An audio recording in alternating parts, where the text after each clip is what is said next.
हमारे इस main character का नाम हिराकू है। हिराकू ने अपनी ज्यादातर जिंदगी हॉस्पिटल में ही बिताई है अपनी हेल्थ कंडीशंस की वजह से, और ऐसे ही हिराकू की मौत हो जाती है, जिसके बाद हिराकू की सोल गॉड से मिलती है, जहाँ पर गॉड उसे बताते हैं उसकी जिंदगी इतनी बेकार इसीलिए थी क्योंकि किस्मत लिखते वक्त गॉड से कुछ गलतियाँ हो गई थी, और अपनी इन्हीं गलतियों को सुधारने के लिए गॉड हिराकू को एक बेहतरीन जिंदगी देना चाहते थे। हिराकू जब हॉस्पिटल में था तब वो टीवी पर अक्सर फार्मिंग की वीडियोस ही देखा करता था, और अब वो अपनी अगली जिंदगी में फार्मिंग ही करना चाहता है। गॉड उसकी ये इच्छा पूरी कर देते हैं, साथ ही वो उसे एक मैजिकल टूल देते हैं जो उसकी हर प्रकार से फार्मिंग में मदद करेगा। अब हिराकू का रीइंकार्नेशन हो जाता है और वो खुद को एक दूसरी दुनिया में पाता है। हिराकू बहुत खुश था क्योंकि अब वो चल फिर सकता है। वो गॉड के दिए हुए मैजिकल टूल से वहाँ पर खुदाई करता है। इस वर्ल्ड की मिट्टी भी फार्मिंग के लिए परफेक्ट थी, पर सबसे पहले हिराकू को अपने रहने के लिए एक सेफ जगह ढूंढनी थी। उसे एक बड़ा सा पेड़ मिलता है जहाँ पर वो रहने का डिसाइड करता है, पर अब उसे पानी की जरूरत थी, जिसके लिए वो अपने मैजिकल टूल से गड्ढा खोदता है और अब उसकी पानी की प्रॉब्लम खत्म हो जाती है। हिराकू डिसाइड करता है कि वो यहीं पर खेती करेगा। फिर वो अपने मैजिकल टूल को एक कुल्हाड़ी में ट्रांसफॉर्म कर लेता है, जिसके बाद वो आसपास के पेड़ों को काट देता है और उनकी लकड़ियाँ भी इकट्ठा कर लेता है अपने घर बनाने के लिए। अब शाम हो चुकी थी और हिराकू को आग की जरूरत थी। वो अपने मैजिकल टूल को एक माचिस में ट्रांसफॉर्म करने की कोशिश करता है, पर वो ऐसा नहीं कर पा रहा था, जिसके बाद वो एक मैग्नीफाइंग ग्लास बनाता है, पर अब तक सूरज ढल चुका था और अब हिराकू उस पेड़ में ही जगह बनाकर अपनी रात गुजारता है। अगले दिन हिराकू मैग्नीफाइंग ग्लास की मदद से आग जलाने की कोशिश करता है, पर तभी एक मॉन्स्टर रैबिट उस पर अटैक करता है और हिराकू उसे मारकर पकाकर खा लेता है। अब हिराकू को टॉयलेट की जरूरत थी और वो अपने लिए एक टॉयलेट भी बनाता है, पर वो चारों तरफ से खुला था और हिराकू अपने टॉयलेट के लिए दीवारें भी बना लेता है। जिसके बाद हिराकू फार्मिंग करने के लिए जगह खोद देता है, पर खोदने के बाद उसे रियलाइज होता है कि उसके पास उगाने के लिए तो कोई बीज ही नहीं है, और वो अगले दिन बीज ढूंढने जाने का डिसाइड करता है। पर जब वो अगले दिन सोकर उठता है तब वो देखता है कि उस जगह पर ऑलरेडी छोटे छोटे प्लांट्स आ गए हैं। ऐसा हिराकू के मैजिकल टूल की वजह से हुआ था। हिराकू बस सब्जी के बारे में सोच कर ही उस सब्जी को उगा सकता है। हिराकू लकड़ियों का इस्तेमाल करके अपने लिए एक घर भी बना लेता है। जिसके बाद हिराकू को अपने घर के पास 2 जख्मी डॉग्स मिलते हैं, जिन्हें हिराकू खाना भी खिलाता है, और तब हिराकू को पता चलता है उनमें से जो फीमेल डॉग है उसकी डिलीवरी होने वाली है। इसीलिए हिराकू उनको अपने घर में जगह देता है और खुद पेड़ के नीचे रहता है। जब हिराकू अगले दिन डॉग्स के पास जाता है तब उसे पता चलता है कि उसके घर में नन्हे मेहमान आए हैं। ऐसे ही कई दिन बीत जाते हैं और अब तक वो डॉग्स हिराकू के घर में है, इसीलिए हिराकू अपने लिए एक अलग घर बना लेता है। इवन ये डॉग्स हिराकू की हंटिंग और पेट्रोलिंग में मदद भी करते हैं। ऐसे ही जंगल एक्सप्लोर करते समय हिराकू को एक दिन नदी मिलती है, पर वो हिराकू के घर से काफी दूर थी, इसीलिए वो डिसाइड करता है कि वो इस नदी को रास्ता बनाकर अपने घर तक लाएगा। और अब तक हिराकू की सब्जियां भी बड़ी हो गई थी, जिसका वो सूप बनाता है। उसके डॉग्स को ये खाना बहुत पसंद आता है, पर उसे नमक की कमी महसूस हो रही थी। हिराकू समझ नहीं पाता कि अब वो नमक कहाँ से लाए। अब कुछ दिनों बाद सर्दियाँ आने वाली थी, जिसके लिए हिराकू को गर्म कपड़ों की जरूरत थी। हिराकू के डॉग्स उसे एक स्पाइडर से मिलवाते हैं, जो कि हिराकू को आलूओं के बदले में कपड़े बुनकर देती थी। हिराकू इस स्पाइडर का नाम ज़ाबूटोन रखता है और वो हिराकू के जाइंट ट्री में रहने लगती है। कुछ दिनों बाद सर्दियाँ भी आ जाती हैं और अब हिराकू पूरे टाइम अपने घर के अंदर ही रहता था, पर अब उसे अकेलापन महसूस होने लगता है क्योंकि उसके पास कोई भी नहीं था बात करने के लिए। अब जब सर्दियाँ खत्म हो जाती हैं, तब हिराकू देखता है ज़ाबूटोन और उसके डॉग्स के पपीज के भी पपीज हो गए हैं। एक दिन हिराकू को जंगल में एक लड़की मिलती है, जो कि असल में एक वैम्पायर है। हिराकू उसकी इंजर्ड हालत देखकर उसे अपना ब्लड पीने देता है और हिराकू का ब्लड पीने के बाद वो वैम्पायर अपने असली फॉर्म में आ जाती है। इसका नाम लू है और इसकी उम्र भी हिराकू के बराबर है। हिराकू लू को अपना घर और फार्म दिखाता है। लू को हिराकू की सब्जियां बहुत पसंद आती हैं और हिराकू उसे हमेशा के लिए यही रहने के लिए प्रपोज करता है। लू भी हिराकू का नेचर और पर्सनालिटी देखकर उसकी वाइफ बनने के लिए तैयार हो जाती है। अगले दिन वो सारे घर में अपने मैजिक से लाइट्स लगा देती है। लू हिराकू को बताती है मिट्टी की नीचे वाली लेयर में सॉल्ट है, जिसे उबाल कर आसानी से प्योर किया जा सकता है। और ये सुनकर हिराकू बहुत हैरान रह जाता है, क्योंकि इतने टाइम से वो बेचारा बिना नमक का खाना खा रहा था। अगले दिन ये दोनों जंगल में जाते हैं और देखते हैं इनके पेट्स ने एक एंजल को बंदी बना रखा है। असल में इसका नाम टिया है और ये लू को लेने आई है, क्योंकि एक बार एक किंगडम में दवाई बनाते वक्त लू ने एक बहुत बड़ा धमाका कर दिया था और अब लू को पकड़ने वाले के लिए एक इनाम भी रखा गया है। पर लू जाने से मना कर देती है और वो टिया को भी रुकने के लिए कहती है। वो टिया को अपने और हिराको की रिलेशनशिप के बारे में भी बताती है और ये सुनकर टिया काफी हैरान रह जाती है। जिसके बाद लू उसे अपना फार्म भी दिखाती है और हिराको की स्ट्रॉबेरीज चखकर टिया का दिल खुश हो जाता है और वो यहीं रुकने का डिसाइड करती है। साथ ही वो हिराको को एडवाइस देती है कि उसे अपने स्ट्रॉबेरीज का प्रोडक्शन बढ़ाना चाहिए, पर सिर्फ वो 3 लोग ये नहीं कर सकते थे। इसीलिए टिया वहाँ पर कुछ एल्फ्स को भी लेकर आती है जिनके पास कोई घर नहीं था। हिराको ने वहाँ रहने की परमिशन भी दे देता है और वो एल्फ्स अपने रहने के लिए खुद ही एक बहुत बड़ा घर बना लेती है। उन लोगों को भी हिराको की उगाई हुई सब्जियां बहुत पसंद आती है और वो हिराको के लिए ब्लैक स्मिथ और माइनिंग का काम भी करने के लिए तैयार हो जाती है। जिसके बाद वो हिराको के लिए एक बर्तन भी बनाती है। साथ ही वो लोग ब्रेड भी बनाती है। अब एक दिन हिराको लू से पूछता है कि कहीं ये जगह किसी को बिलोंग तो नहीं करती। लू बताती है ये जगह डीमन लॉर्ड की है, पर उसे इस चीज से कोई प्रॉब्लम नहीं होगी कि हिराको यहाँ पर रह रहा है। अगले दिन हिराको को एक क्वीन बी मिलती है जिसके लिए वो एक नेस्ट बना देता है जिससे उसे हनी का फायदा हो सके। जिसके बाद हिराको पानी स्टोर करने के लिए एक बहुत बड़ा गड्ढा खोदता है। जिसके बाद वो उसमें नदी का पानी भर देता है। पानी के साथ साथ कुछ मछलियाँ भी आ गई थी और हिराको उसका डिनर बना लेता है जो कि सभी को बहुत ज्यादा पसंद आता है। अब हिराको अपने फील्ड में राइस उगाता है और अपने मैजिकल टूल की मदद से ही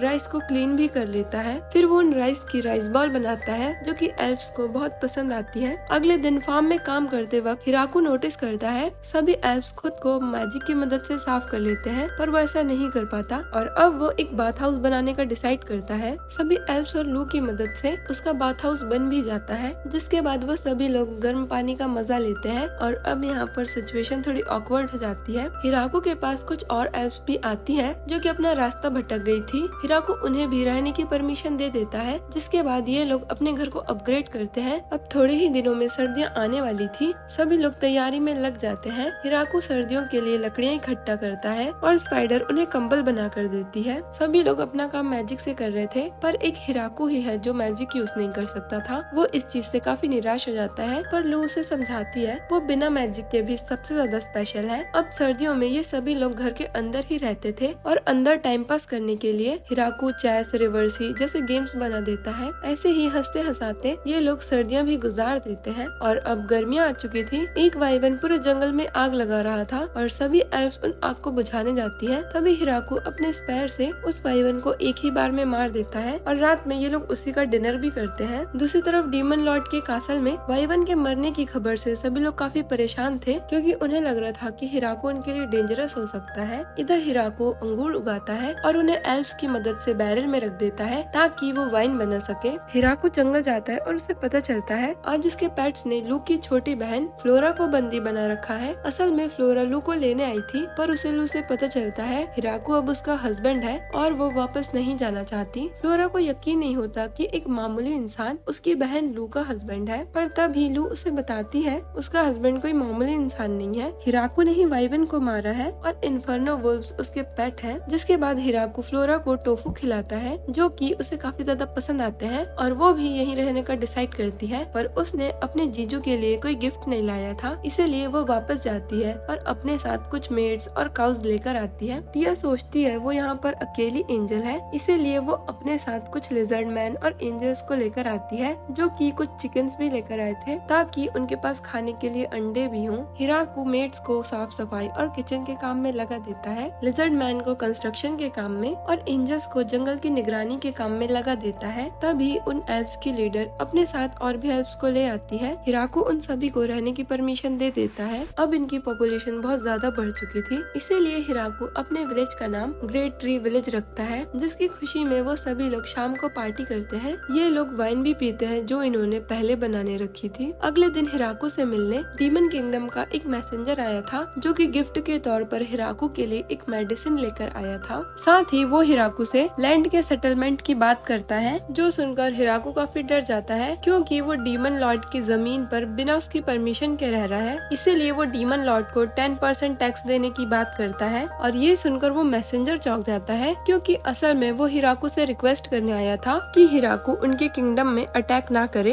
हिराको उस मैसेंजर को गिफ्ट के तौर पर कुछ कपड़े और एप्पल्स देकर वापस भेज देता है। अगली सुबह ड्रैगन्स का रूलर ग्राइम अपने सर्वेंट के साथ हिराको के विलेज में आता है है। सर्वेंट हिराकू को स्वॉर्ड देता है गिफ्ट के तौर पर। वो हिराकू को बताता है उसके मास्टर हिराकू से मिलना चाहते हैं और उनका घर पास में ही है। जिसके बाद हिराकू उन दोनों को अपने घर के अंदर लाता है और उसे वही वाइन भी पिलाता है जो कि ग्राइम को बहुत पसंद आती है। ग्राइम के जाने के बाद हिराकू सोचता है वो लोग अपने गेस्ट को ऐसे अपने घर के अंदर नहीं ला सकते और उन्हें एक गेस्ट हाउस बनाने की जरूरत है। जिसके बाद सभी एल्फ्स इस काम में लग जाती हैं। कुछ दिनों बाद उनके गांव में बीस्ट मैन आते हैं जिनके कुछ लोग पीछे छुपे हुए थे और वो लोग हिराकू के लिए कोई गिफ्ट भी नहीं लाए थे। लू के पूछने पर पता चलता है वो लोग इस गांव में ट्रेड करना चाहते हैं क्योंकि उनके गांव में खाने की कमी है, पर वो लोग हिराकू को बहुत अच्छे बर्तन बनाकर दे सकते हैं। लू उन लोगों के पीछे छुपने का रीजन पूछती है जिस पर वो बताते हैं कुछ लोग इसलिए पीछे छुपे हुए थे कि अगर सामने वाले लोग मारे भी जाते तो पीछे बचे लोग गांव में जाकर ये खबर दे देते और उनके गांव में गिफ्ट का कोई ट्रेडिशन नहीं है, इसीलिए वो लोग कोई गिफ्ट नहीं लाए थे। पर वो लोग जाने से पहले हिराकू को चांदी के बर्तन देते हैं। हिराकू ने रिटर्न गिफ्ट में कुछ फ्रूट्स भिजवाता है जो कि टिया डिलीवर करती है, पर जब वो वापस आती है तो हिराकू को बताती है उनके गांव में 20 लड़कियां ज्यादा हैं और वो लोग उन लड़कियों को इस गांव में भेजना चाहते हैं। हिराकू इस चीज के लिए मान जाता है, पर वो बदले में 3 लड़के भी मांगता है क्योंकि उसके गांव में वो इकलौता लड़का है जिसकी वजह से उसके गांव का फ्यूचर खतरे में आ सकता है। पर वो गांव वाले 20 लड़कियों के साथ 3 छोटे लड़कों को भेज देते हैं क्योंकि उन्हें पता नहीं था कि हिराकू को कैसे लड़के चाहिए। अब एक दिन हिराकू वाइपर का मीट बना रहा होता है, पर उसे डर था कि कहीं ये खाना जहरीला ना हो और इसी चीज में मदद मांगने वो फ्लोरा के पास जाता है। असल में फ्लोरा दवाइयों का काम करती थी और हिराकू उससे माइक्रो ऑर्गेनिजम्स को मारने की दवा मांगता है जो कि फ्लोरा उसे दे देती है। जिसके बाद हिराकू के विलेज में कुछ गेस्ट आते हैं जो कि कुछ डॉर्स थे।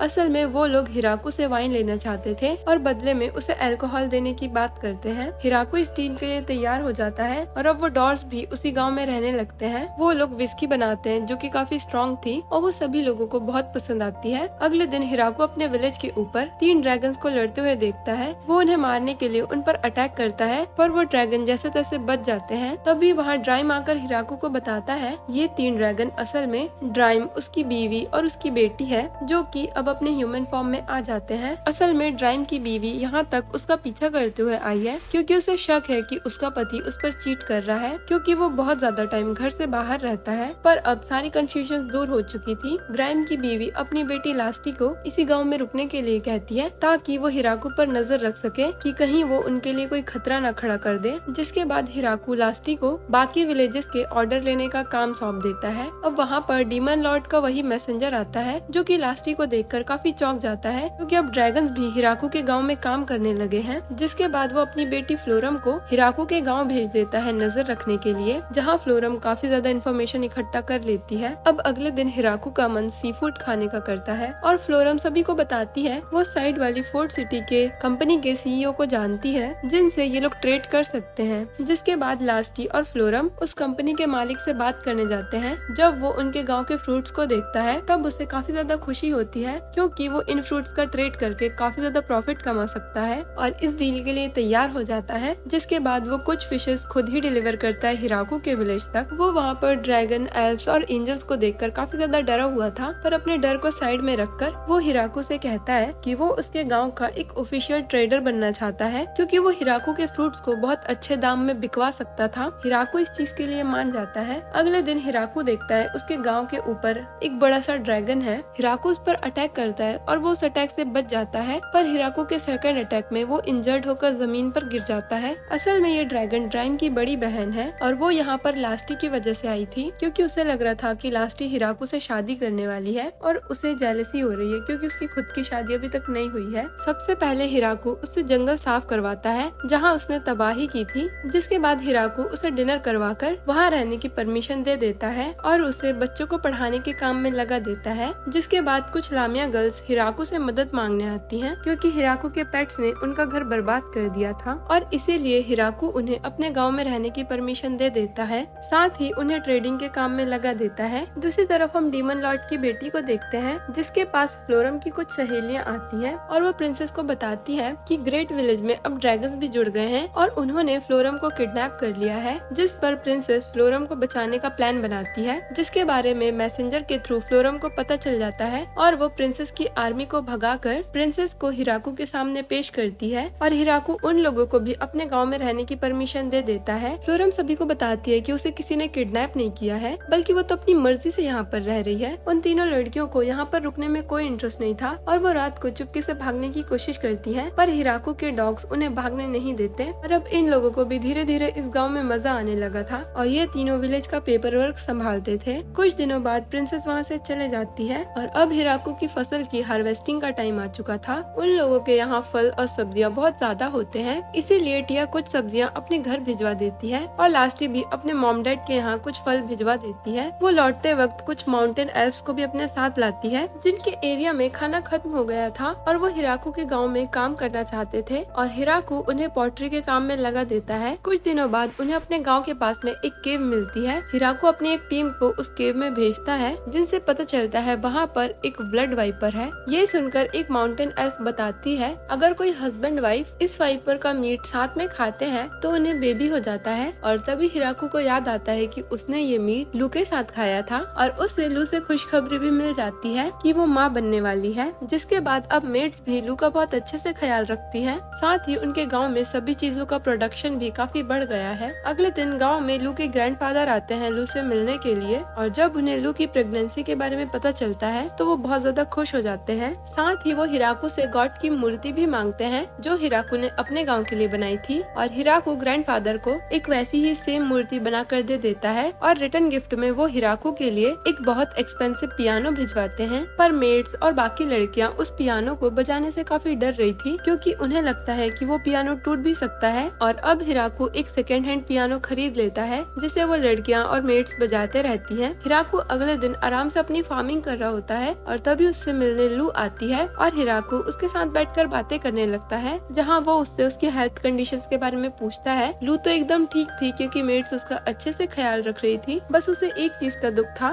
कि वो अल्कोहल नहीं पी सकती थी। और अब हिराकू सारी अल्कोहल को बैरल्स में भरवा के रख देता है ताकि बाद में वो लोग और भी अच्छी अल्कोहल पी पाए। जिसके बाद सभी लोग एक एक करके लू से मिलने आते हैं और उसके लिए गिफ्ट भी लाए थे। ये एक बेबी शावर की तरह था। जिसके बाद अब लू की डिलीवरी का टाइम हो चुका था, जिसमें मेड्स और एल्फ्स उसकी मदद करते हैं। हिराकू उस जाइंट पेड़ के पास खड़ा होता है और सोचता है जब वो इस विलेज में आया था तब वो बहुत अकेला था, पर अब उसके साथ बहुत सारे लोग हैं और अब उसकी एक फैमिली भी है और वो जल्द ही डैड बनने वाला है। अगले दिन हिराकू को पता चलता है कि उसके घर बेटा हुआ है जो कि एक हाफ वैम्पायर है और इसी खुशी में हिराकू पूरे विलेज में एक पार्टी अनाउंस कर देता है। साथ ही वो अपने विलेज के लिए एक करेंसी भी बनाता है क्योंकि ये लोग अब बहुत सारी चीजों में डील करते थे। जिसके बाद उनके विलेज से बार्टर सिस्टम खत्म हो जाता है और अब लोग किसी भी चीज के बदले में पैसे देते थे। कुछ लड़कियां हिराकू को बताती हैं कि कुछ लोगों को रहने के लिए जगह चाहिए और वो लोग 100 से भी ज्यादा हैं। हिराकू डिसाइड करता है कि वो उन लोगों के लिए एक अलग विलेज बनाएगा और इसी के साथ सीजन 1 खत्म हो जाता है। अब सब्सक्राइब भी कर दो।